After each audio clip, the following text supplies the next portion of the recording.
Hello everyone, welcome to the Currency of Anarchy. I'm Josh Davis. If you'd like to be a part of the conversation during the live taping, please check us out at youtube.com/user/Cur of Anarchy on Mondays at 9 p.m., 6 p.m. Pacific.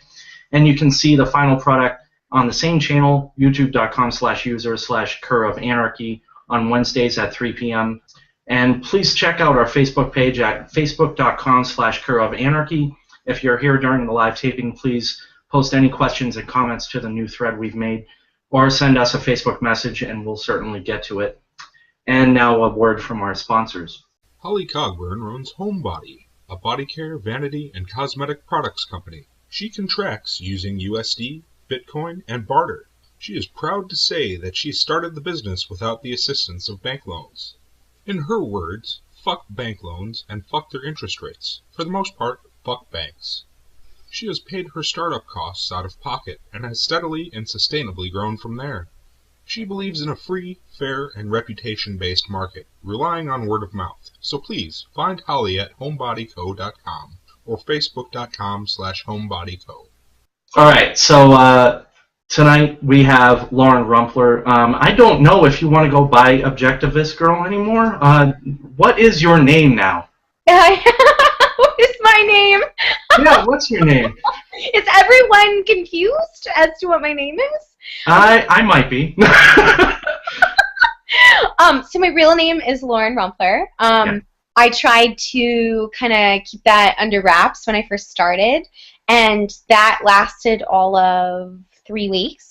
When I realized that I'd signed up for my Objectivist Girl new Gmail, because you have to get a Gmail in order to get a YouTube channel. And so I'd signed up for my new Gmail and put Lauren as my name. And so, you know, my full name was broadcast to the whole world because it said Lauren Rumpler right on my channel. That's so, it. You know, so I was like, oh, geez. And so, you know, I changed my Facebook name so that I could change my page to Lauren Rumpler, my real name, so that it would be not as confusing for people, because, you know, a lot of people would go to my Facebook page and then be like, yeah, every time that I try to go to your regular page, your page, I end up going to your Facebook page. It's really annoying. Can you at least change your profile picture? I'm like, but I like that profile picture. And so, you know, I want to use it for both. And so, see, I did change it. I'm not going to announce on air what I'm using as my last name. Right. But I will tell you that it is my middle name. So Yes. that's all I'll tell you. Okay, fair enough. And if you can guess that, then kudos to you, and you can be my friend. Because they're clearly very smart. But anyway, the point is that no, I'm not going by Objectivist Girl. Objectivist Girl was a personality that I created, and I wanted her to be the ideal objectivist. And so I wanted to separate it from my personal life. Because I never have been fully and completely objectivist. There are a lot of things about me that are, you know, I make mistakes, I do very unobjectivist things, and there's the fact that I'm not 100% fully and completely committed to objectivism. There's other things that I think that aren't objectivism, so. Right. Yeah, first, I guess I just want to firstly go over the differences maybe between objectivism and subjectivism. And I mean, I also know that we could be getting into Eastern philosophy later in the show, but I just want to go over this simple difference, or at least, you know, the way you see it, I guess. Right. Yeah, go ahead. I think that's a great question. So, a lot of people ask me about the difference between objectivism and subjectivism. And I did cover this in one of my episodes. I also talked about intrinsicism, which is very important to mention intrinsicism in order to be able to discuss this. So, intrinsicism is what a lot of people think objectivism is. Intrinsicism is the idea that values are already existent before our existence. So they existed before us, they exist outside of us. They're not knowable per se because of the fact that they haven't been really integrated through reality. They're just something outside, something arbitrary. And so actually what this is the justification for a higher power, either a god or the state. So God is, knows all the rules and is, conferring it to us, and we're supposed to follow that. Or it's the state, which is all-knowing and all-powerful, and so they have a right to do things because they create the moral code, and they are the arbiters of the moral code. And so it's this idea that moral code is outside of reality, outside of the common man. But also, the idea of objectivism is often confused with this. So, but first I'm going to talk about subjectivism because I want to get the ones that aren't right out of the way. So, objectivism, or subjectivism, is about the idea that you are basing your opinions on whim, faith, or opinion. So, you're basing all of your ideas based on these things, and that's subjective. So a lot of people say, I have certain preferences, I have, I'm an individual human being, so subjective, like everything must be subjective because it's subject to me. And I'm like, no, it's not subject to you. So reality doesn't change because of what you want or what you need. It's based on rules and principles. And so if you discover those rules and principles, then you are looking at objective reality. And so that's why we call it objectivism, because it's the idea that the moral code is woven into the fabric of our existence and of nature and of all those other things. And it comes down to the saying, nature in order to be commanded must be obeyed. Now, you can live based on subjectivism, that's fine, but A, what kind of life are you living and how long are you going to exist? It's about living a quality, happy life when you follow objectivism. So, I mean, you can follow objectivist principles, you can follow intrinsic principles if you want, but they're wrong. And they're not going to lead to any sort of healthy, happy life. It's about discovering reality and basing your decisions based on that. Right, yeah. The idea of subjectivism is you're saying that your perception is your reality. And in a sense, that's true. It's just the fact that you need to align your perceptions to reality in order to be objective and to coexist with everyone peacefully, I suppose. Exactly. Right. So let's move on to Eastern philosophy. I mean, I guess you're trying to, or talk about your new channel. You're starting a new project and all this. Let's get into that first.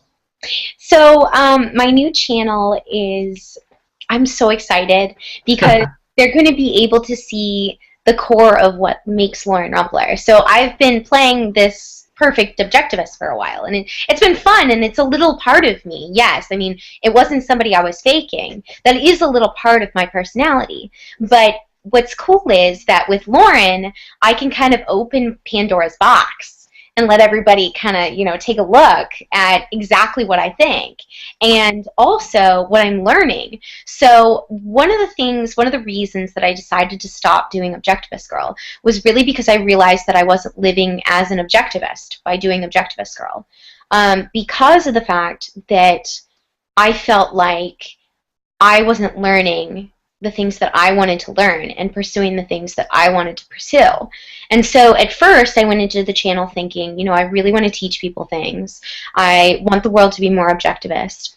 And I'm glad that I accomplished that, was able to help accomplish that goal. And I think that the speech I'll be giving in Anarchapulco about business ethics and the rest of the 8 virtues will put all of objectivism out there. But I don't want to continue to talk about it because I feel like there's just so much more that I would like to learn and explore, and I'm spending so much time writing scripts for stuff that I already know. Right. And I would prefer to take some time, read a new book, and then talk about it. Because for me, as an individual, my most important thing is the pursuit of knowledge. And so I'm more fascinated and interested in the pursuit of knowledge than anything else in the whole world.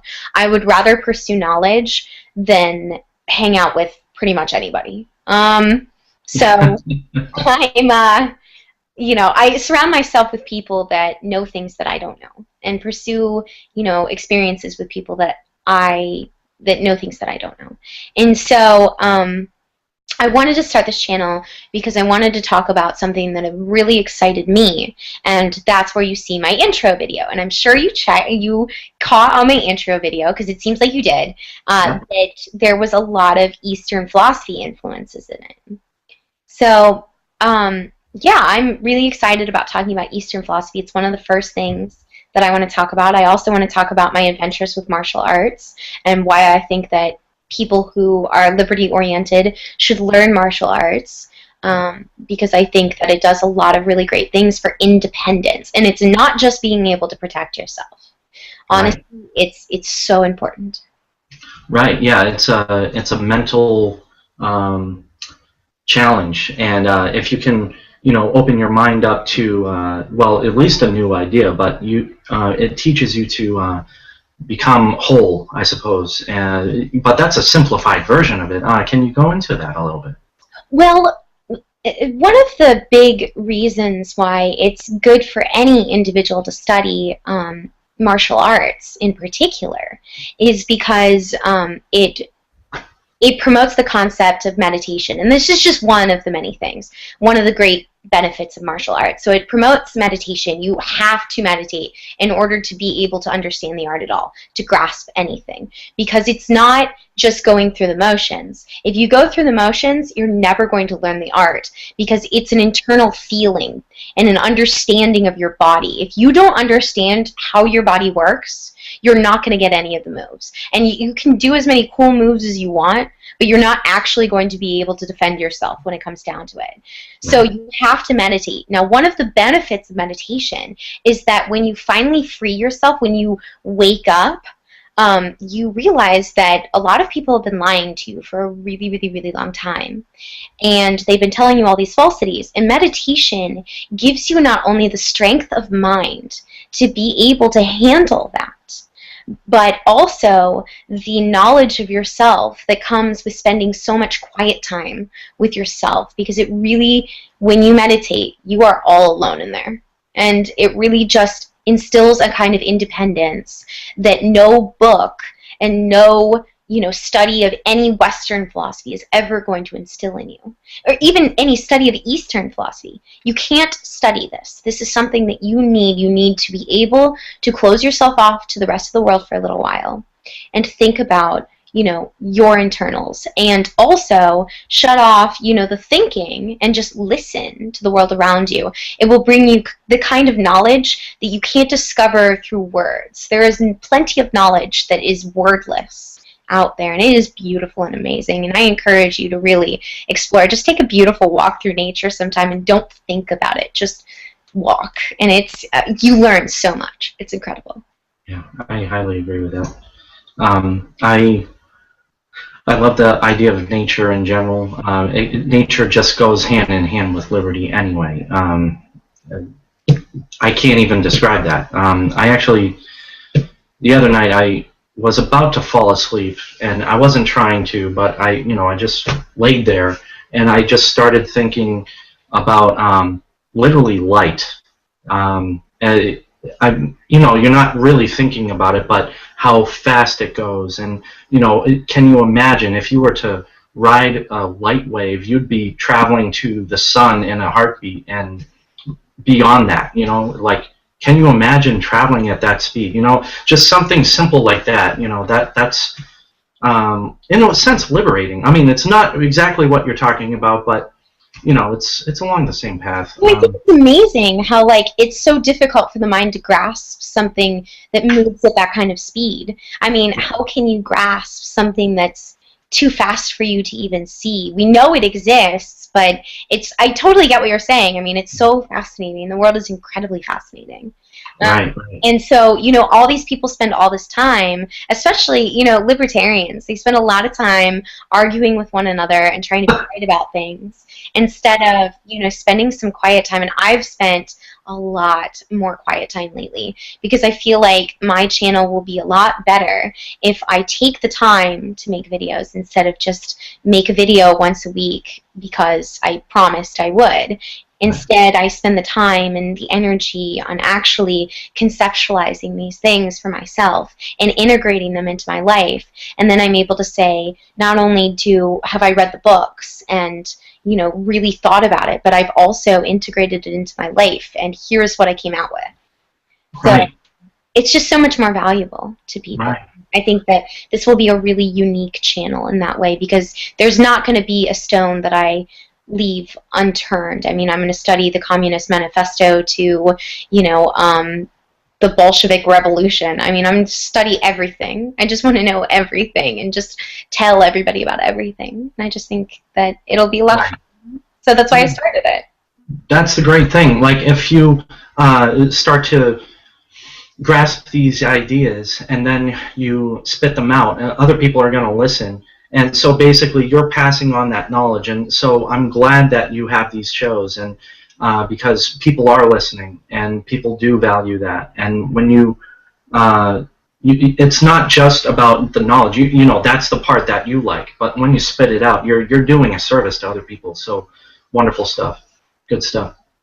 So I just want to jump topics real quick because I wanted to talk actually about back to the objective morality, subjective morality, because if you think about it, tell me if this makes sense. Does what you know kind of, is there a balance between objectivism and subjectivism? Is there, are you leaning more toward one or the other, or do you find value in both ideas? I guess that's my question. In objectivism and subjectivism? Yes. Yeah. Only for the fact that, you know, I'm not saying that it's moral to do as you will all the time. I'm not saying that. I'm also kind of combining both of these ideas, I suppose, because if you can keep, you know, your mitts off of other people's stuff and that kind of thing, otherwise do as you will, then basically that's morality. Is that correct, or am I simplifying it too much? I would kind of say you're simplifying it a little too much. I can see a lot of value in the non-aggression principle, but you have to remember that objectivism isn't really about your relation to other people. So a lot of people try and compare anarchism and objectivism, and this is why I've explained to a lot of people that they can coexist, because they cover completely different realms. Well, Ayn Rand did go over government's role in your life. It was about your life, not your, you know, your relation to society or your relation to government. So it was it was about getting them out of your lives, and while she didn't go far enough, it was really about their relation to you, not your relation to them. And so objectivism is about you personally. And while it doesn't go as deep as Eastern philosophies do, it's about your relation, about how you are able to deal with other people in a productive way for you. And so it's about personal development and about, you know, developing a life that you want to live. And so you can't live subjectively because you're never going to find objective happiness. You may be happy for short periods of time, but it's not real. You faked reality, and you can never be a person of integrity and live a life of integrity when you deceive reality and evade reality. Because as Ayn Rand put it, you can ignore gravity, but you can't ignore the effects of gravity. Right. So, you can't live on subjective whims alone, and you actually can't really live on them at all. The more that you ignore subjectivism and ignore your feelings and opinions and things, and while they are things that you're going to have, the more you overcome those kinds of biases and those kind of separating mechanisms, you'll see that we all live in an objective reality, and we all pretty much are based on the same principles. We're humans, so we function a certain way. And so the more you let go of those different perceptions that you have and ignore that you feel a certain way and don't turn it into action. It's okay to feel a certain way, but don't turn it into action. Your action should be based on objectivism. I guess that's what I'm trying to say.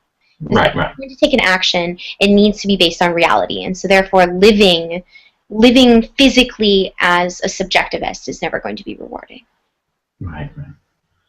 Okay. Yeah. So also, I wanted to talk or jump right into the news, as it were, or what's going on in the world with Russia and China, and it's just to put it bluntly, it's a shit show. Okay, because what's going on is the dollar will be collapsing, in my opinion, pretty soon. All because a few years, actually. Baltic Index, if you're interested, there's I just did an episode on the Baltic Index, the Baltic Dry Index, and it's a very good index for measuring the world's economy. So it's not just the U.S. economy, but the entire world economy will collapse within the next 2 months to 2 years. Oh yeah, absolutely, surely, because all I'm seeing is, well, right now. Actually, let me go over the currency prices right now. The last time I did this show was February 2nd. Tonight is February 9th. This goes live February 11th. So I took the prices tonight at $5.55. Silver's gone from $17.18 to $16.99. That's a 19-cent drop. That's 1.1%. Gold has gone from $12.73.07 to $12.38.40. That's $34.67. That's 2.7%. And Bitcoin has gone from $273.32 to $220.95. That's $52.37 down. That's 19.2%. It's going down. All of these prices. That means the value of the dollar is going up.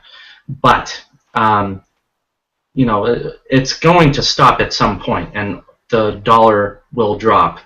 All the prices will rise, and this will go for oil, this will go for food, this will go for pretty much every commodity that there is. And you know why that is, right? Yes, exactly. It's all because there's a currency war right now. It looks like it's going up. It's actually not. So the dollar is inflating, which is bringing the value down. But we don't see that because, first of all, mostly the petrodollar. The petrodollar is holding up the entire U.S. currency. It's a complete facade. And because the whole world must trade for oil in U.S. dollars, there are huge stores of it across the ocean and across, everywhere in the world. And so because so much currency is being held across borders, we don't see that inflation here at home as much because it's spread out over such a large area of, the earth.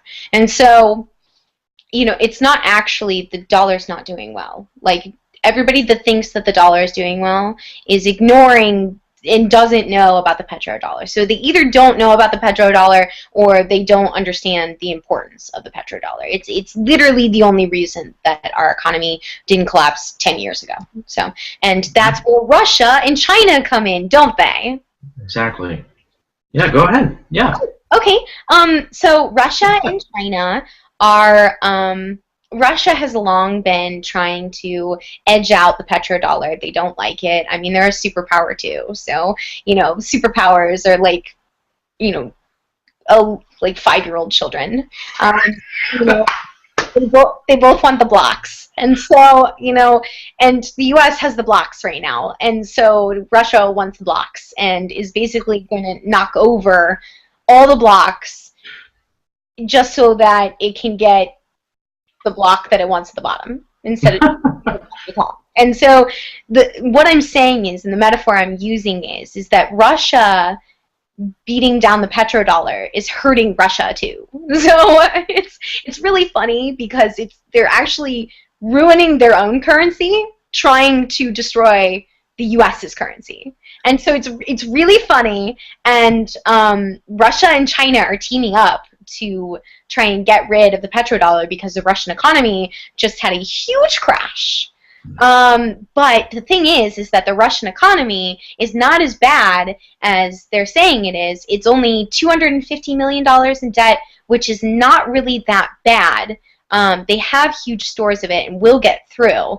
And they have a lot of natural resources that they're going to be able to get through the entire crisis with. In fact, they've been talking about giving a loan to Greece. I mean, they're doing so well they can give loans to Greece. And so maybe they can give a loan to me. Anyway, so that'd be one nice loan. And so I'm thinking like at least like $2 billion. That would be great. So, so the point is that Russia's economy collapsed, and the U.S., because they're 5-year-olds with the blocks, they're just kind of like na na na na na. But the thing is that the U.S. Is their media. Our media is not our media. That's not my media. But the media outlets in the U.S. Right. are basically over dramatizing the collapse in Russia, and so Russia is peeved about it. And so basically, we're looking at a second Cold War. Right. And with the amount of countries, 6 and growing every day. Well, not every day, but might as well be. 6 countries that we are at war with right now. Right. Ukraine, Syria, Pakistan. Afghanistan. Oh, there's several. Anyway, so several countries that we're at war with. I named all of them in my last video. The Transfer of Power Hour, if you guys are interested. But where I talk about nothing but geopolitics. So anyway, they're just exaggerating this entire thing, irritating Russia, and we're already at war with all of these other countries, so you are literally looking at the next World War. Right. Get ready for World War III, and it will be the U.S.'s fault. Oh, yeah. Well, it doesn't matter whose fault it is. It's all it'll be the first time that it's the U.S.'s fault. So it'll be, noteworthy, I guess. Oh, yeah. Not that the U.S. didn't manipulate its people into being on board with getting into every world war. Note Lusitania and Pearl Harbor, and the Civil War was about quote unquote slavery, but it actually wasn't. And it was about trying to manipulate the South into doing what the president wanted, and him showing his big executive order, belt. Yeah, right. So I think that the Russia collapsed its currency on purpose, but not really a big collapse, like you said. It wasn't a torrential collapse. Oh, you think they did it on purpose? Yeah, of course. If you think about it, because if they can collapse or will collapse their currency in order to collapse our currency, and then China and Russia create their own currency. That's what they're doing. Like, they're trying to get out of the petrodollar. You said it, and it's true. I don't think they're trying to create their own currency. I think they're trying to gather their resources together in order to be able to buy gold and invest in gold and be able to overpower the U.S. Oh, they are investing in gold, absolutely, and they're especially China. A collapse would be particularly strategic for Russia. Well, I just the step that was missing in the explanation was what the collapse would do for Russia, and so, what do you think would make them want to collapse? I'm just curious. Right, right. So if they collapse their own currency, they strengthen the dollar, which makes exports, from what I understand, difficult or more expensive for us, and then that would create inflation over here because because they would consider that deflation on our side. So the central bank would pump up the currency, thus inflating, and that's what's going on. And once people drop the dollar because of the inflation, it would cause a massive inflation on our side and collapse our currency, and therefore collapse the whole world. That's the theory. Interesting.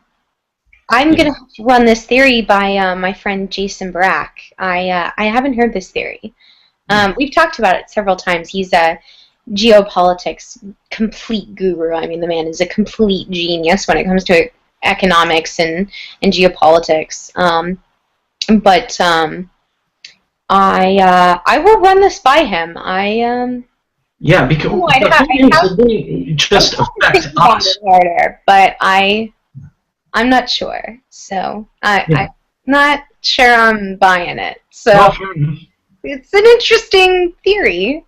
Well, it wouldn't just affect us because there are other people inflating their currency as well, like Japan. They're I'm not going to say hyperinflating, but they did seriously inflate their currency over the last 2-3 months.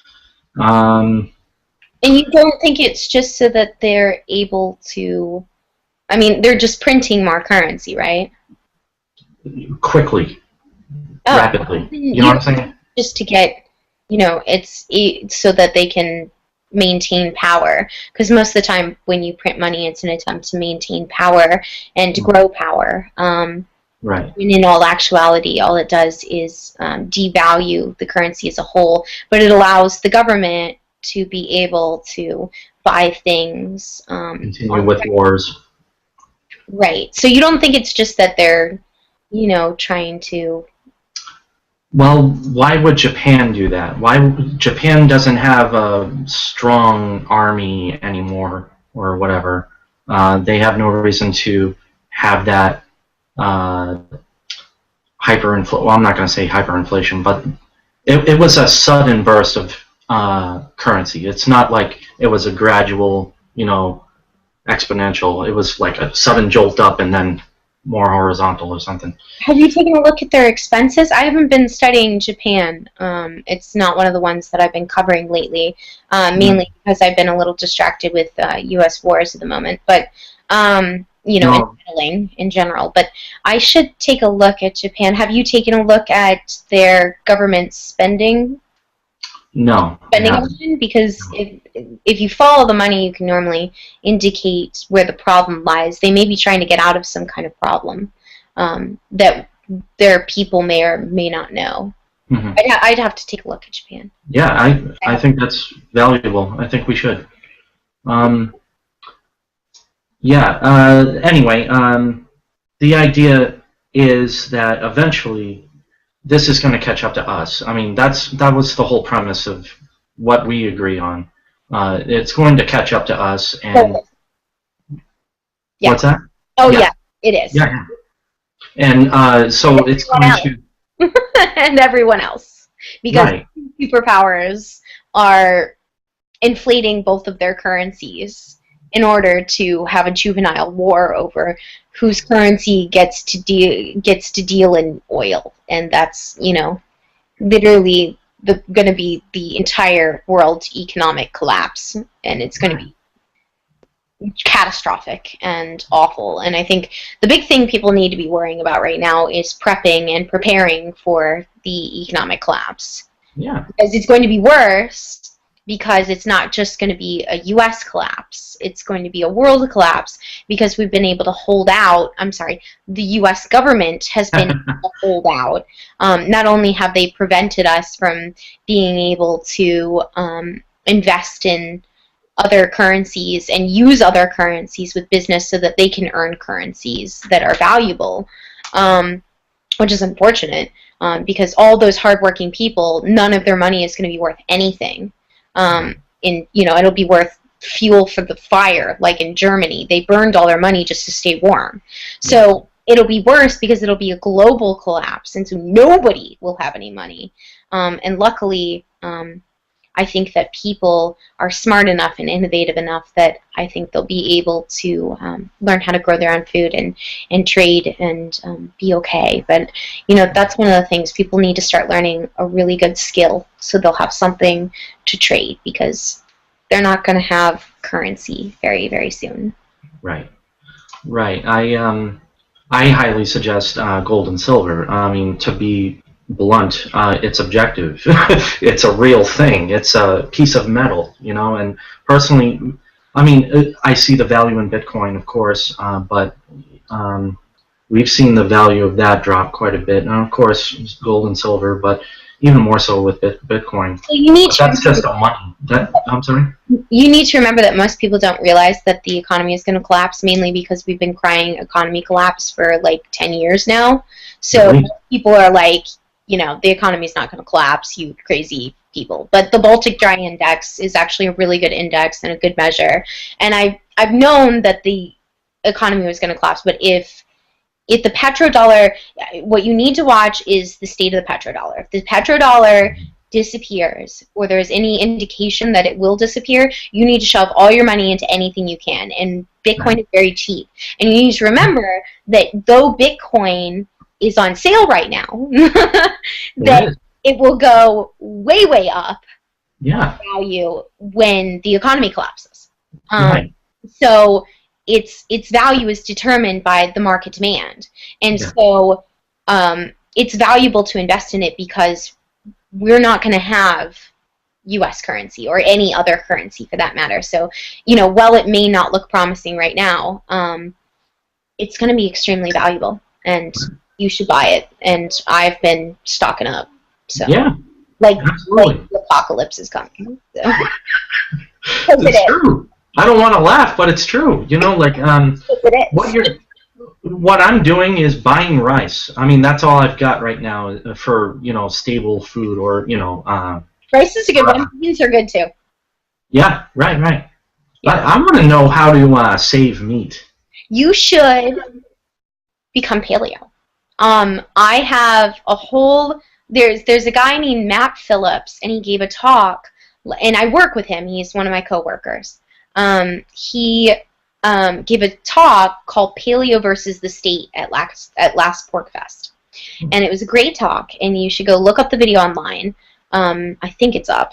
But he is so incredibly knowledgeable, and becoming paleo completely separates you from the kind of issues that you face with the state.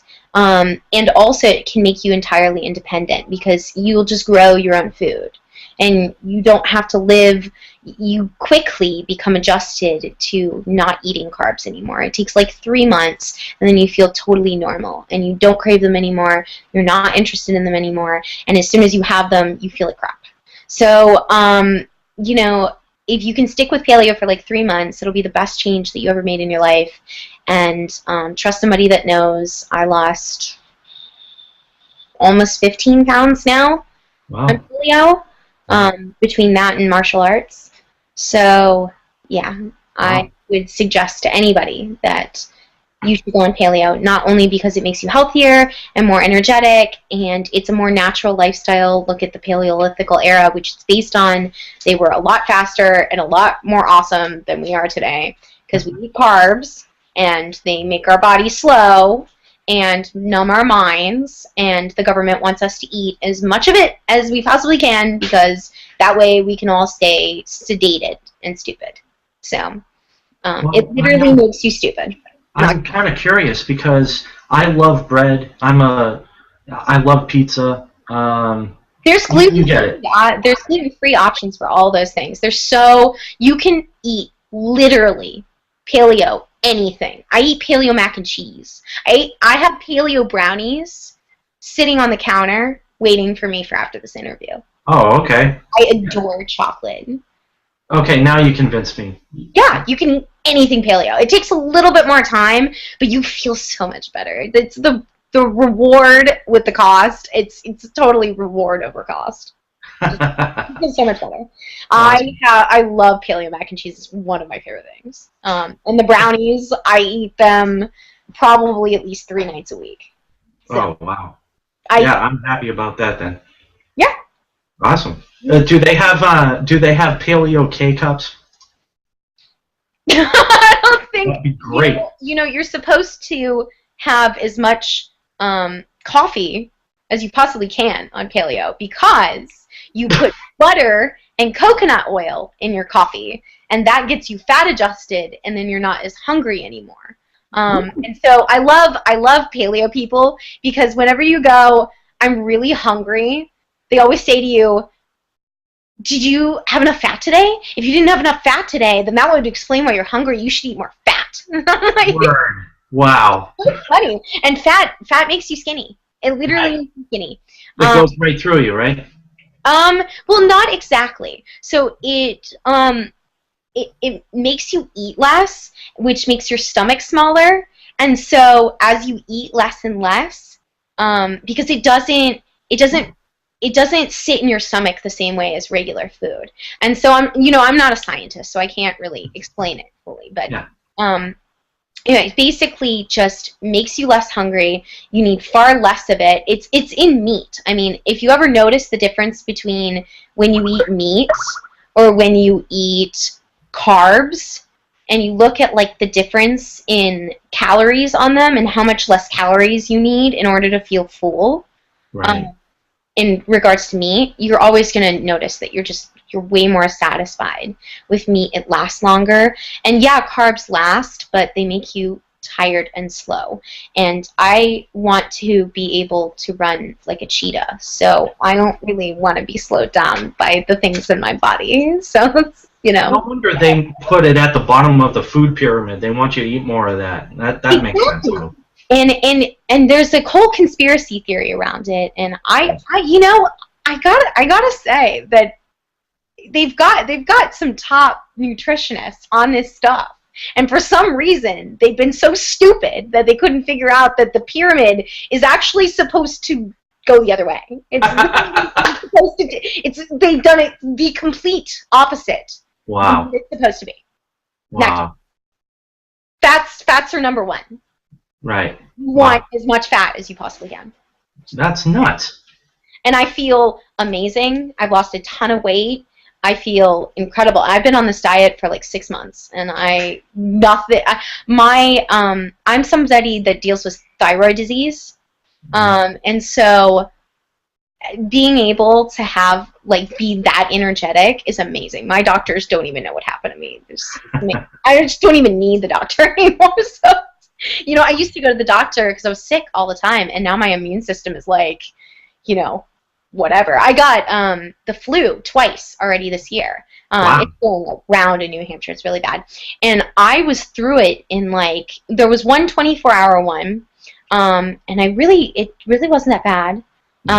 And then there was one 3-day one. And I got to tell you, there was never a point where I thought to myself, if I needed to get up and do something, I couldn't.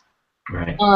And that was the difference, and I noticed that, because if I had gotten sick before, it would have been a whole drama fest, and it would have been, I can't get out of my bed, there's no way on earth I can do anything.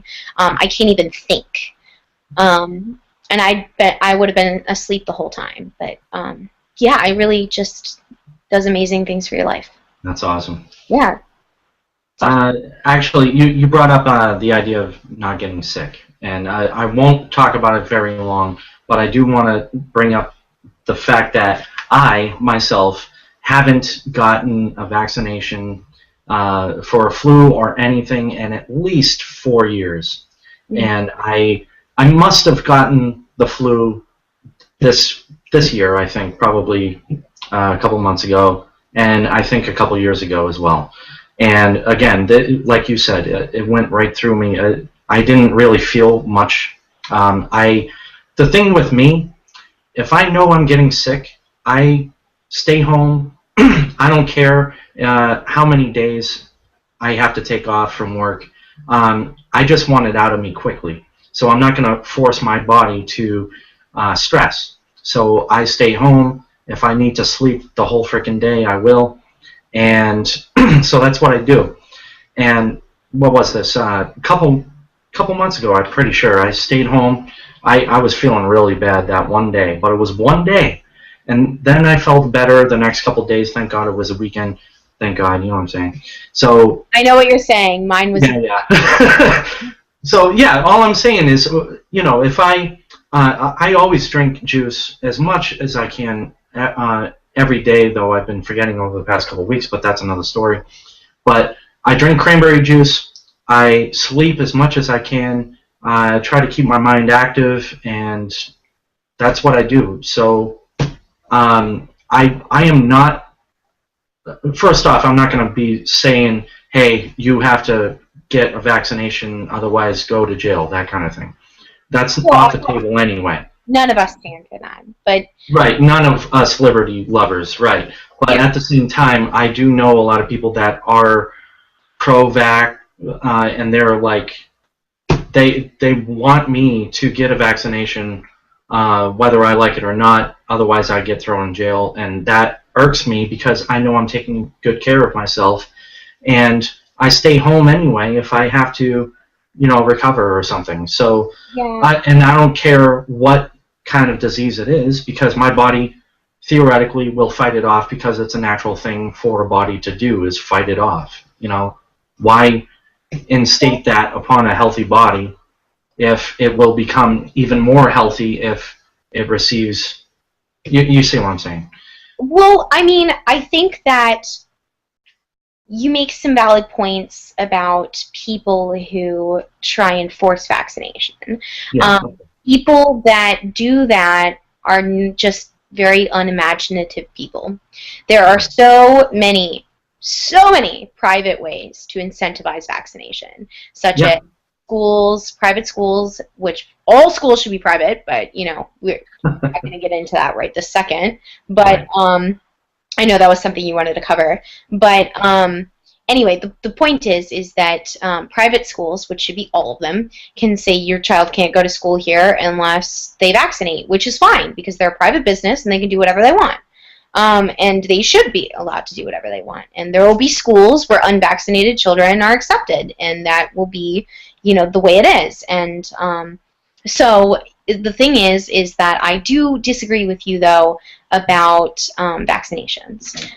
The flu vaccine is very different than all the other vaccines. So Absolutely. The flu vaccine is the top 5 vaccines that were prominent last year that most people got sick from. And they put a dead or almost dead virus into a vial, and you get flu-like symptoms for about 24 hours, and then you get better. Now, I would never personally get the flu vaccine because it's not very effective, because there are over 1 billion different types of flus, of flu strains. And you can't get the same one twice. Yes, your body will adjust to that. But also, it's just, unless you're somebody like Penn Jillette who travels a lot, yeah, it would be beneficial for him to go ahead and get a flu vaccine, because it protects him from at least 5.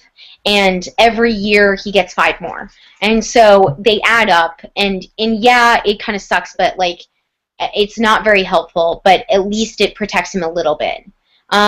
And also, with your explanation that you hadn't gotten sick, or you felt better and hadn't got a vaccine for 4 years, do keep in mind that there's no actual data to explain how long these vaccines protect people. So it could still, those vaccines could still be in your body protecting you. And the flu vaccine, any strain that they inject in you, you're now immune to. So it actually did help you. So even if you get sick, you're not getting sick from those viruses. So think how many more times you could have gotten sick. Yeah. And also, your body reacts differently to each strain. So having the flu vaccine is not really going to help you with other strains. So if you get sick, it's really not about, whether you got a vaccine or not. It's about how you treated your body in the in-between time, and that's why I advocate for paleo and protecting your body and building up your immune system. Yes. Now, as far as what you stated about, the body naturally being able to handle diseases, do keep in mind that we all come from different climates and people travel. And so when diseases are transported across different climates that originated in certain climates, the people that didn't originate in that climate are more susceptible to those sorts of things because they're not used to that environment that it originated in. That's very true. Yeah. It's very important that people keep in mind that vaccines are not perfect, and they certainly are not. They are the best option that we have right now. I would push the free market to try and come up with a better solution than vaccines, only because I would like to see people healthier. But, for now, I would suggest everything except for the flu vaccine, unless you're somebody that travels a lot and shakes a lot of hands and kisses a lot of babies like a politician. Then, I hope they get the flu anyway. So. No, you put up some great points, of course. You have to do your own personal research is what I'm kind of getting at. That's all I'm trying to say. Each individual is different. And yes, there are going to be new things introduced into a new continent, blah, blah, blah, and that kind of thing. Especially, I guess what I'm trying to get at with the Ebola thing is that was overdone. Though. Oh, it was. It was over. What I mean is it was blown up in the news.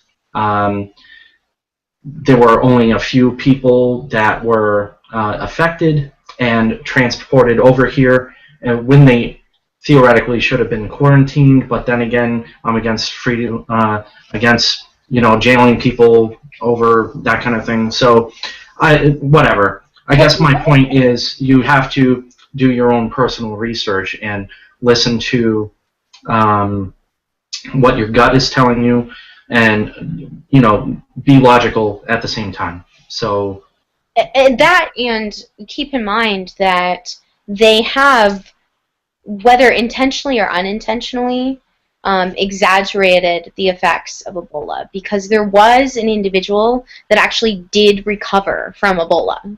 Right. And he actually attacked Chris Christie, which was hilarious. But for his vaccination stance. But I only think it's really funny because it's a politician, and I just love watching them get beat up. It's hilarious. He didn't physically hurt him; he just verbally wounded him, which I'm totally for. That's not aggression. So anyway, I love when people verbally beat other people up when they're politicians. So anyway, the point is that the government does tend to over-exaggerate things, but people tend to over-exaggerate things. Everybody's like, oh my god, my life is over because I had a breakup or something. And I get it. Like, that was a very valuable part of your life, but you need to keep in mind that you have a humongous life. Like, you should probably not think one event in your life is like the pivotal moment in your life. So especially when it's a relationship with another human being, because your relationship with yourself is far more important than your relationship with any other human. So, which is, why I study Eastern philosophy and why I've been studying Taoism and why I love Taoism. So, it's a great complement to objectivism and anarchism. So, I feel like everybody should be studying both Eastern and Western philosophies, because Western philosophies teach you what you should be expecting out of your life in regards to other people and your relationship to other people. And Eastern philosophy teaches you what you should be expecting from yourself and how to control your body and how to give it the right nutrition and how to know when it's telling you, that it needs nutrition, and also how to move and breathe correctly, and just, the internal workings of the human mind. And if you want to become a better person, which I think everybody should want that, every single day, I'm somebody that strives for excellence every day. And if you want that, then you need to understand Eastern philosophy. And I would suggest not only meditation, but also martial arts. So that's awesome. Yeah. Would you like to go over where we can find you, what your website is, and all that kind of thing? Absolutely. So, of course, you can go to objectivistgirl.com. It is still up. It always will be. It'll be a hub for people to be able to learn the philosophy. I think it's so valuable, especially for people who don't know much about liberty. But honestly, if you want to go into business, it's recommended as one of the #1 business books by some of the greatest entrepreneurs in the world, including Mark Cuban. So Mark Cuban is a huge libertarian and recommends The Fountainhead for business, and Atlas Shrugged as well, but mostly The Fountainhead, which is great because Fountainhead's awesome. But yeah, it's his #1 book on his list, and so objectivism is a great philosophy for anybody that wants to start a business or just wants to have more success in their relationships with other people. It really helps you be able to have a relationship with other people that's more constructive. So go to objectivistgirl.com, scroll through the videos, learn all that you possibly can, because it's there. It's right there. I lined it all out for you. There's like maybe 3 hours of content. You can learn everything you need to know about objectivism in just like 3 hours. And that's so valuable. And so also there's laurenrumpler.com, which is a hub for all of my shows, including Lauren Rumpler, everything Lauren Rumpler Productions, which is what my YouTube channel is. It's youtube.com/Lauren Rumpler, and you will find my intro to my channel and my interview with Penn Jillette about vaccination, as well as my interview with Mark Korsky about Engines of Domination. It's a great review for Engines of Domination. I thought it was a great piece, but I was left with a lot of questions, and I think he really answered those questions very well. There was a lot of, is he a communist, going on in my head, but it turns out he's not. So, and he's into Taoism, so check out that. You know, we talked about that for a little bit. And so then there's my show, The Transfer of Power Hour, which is my geopolitics show that is on at 6:30 p.m. on Fridays. Check out facebook.com/Lauren Rumpler Productions for that. And you really can find everything at facebook.com/Lauren Rumpler Productions. That's the only place you really need to go. But and then there's my True Objective show, which I do with Calvin Thompson, a great friend of mine. He's so knowledgeable on everything regarding history. It's ridiculous. The guy knows everything. And he's just got the cutest personality. And so that's my podcast, and that's a weekly podcast at 8 p.m. Eastern Standard Time on JRev Radio, and we do a Google Hangout for that as well if you want to like watch us. And then I, release it after that on iTunes and Stitcher. And so, yeah, pretty much just go to facebook.com/Lauren Rumpler Productions and like the page and click get notifications, and you will never miss anything that I ever do, ever. Put it all there. There you go. You heard it first. All right. Well, thank you very much, Lauren. It was a pleasure, honestly. I had a blast. Thank you. I'll talk about some of the things I never get to talk about, so that's exciting. That's awesome. Yeah, we don't talk about morality much on this show anymore. So my co-host is not a objectivist, and I don't know where I stand anymore. I'm kind of in the middle at the moment. So. But this was very constructive. I love this show. Thank you very much. And the next show will be February 16th, live on this channel right here. This show will be out February 11th. Same channel, Career of Anarchy. And the next show will be with Eric Bell. He had me and Michael on his show in the past, and he'll be coming on this show, so stay tuned for that. And thank you all for watching. Take care.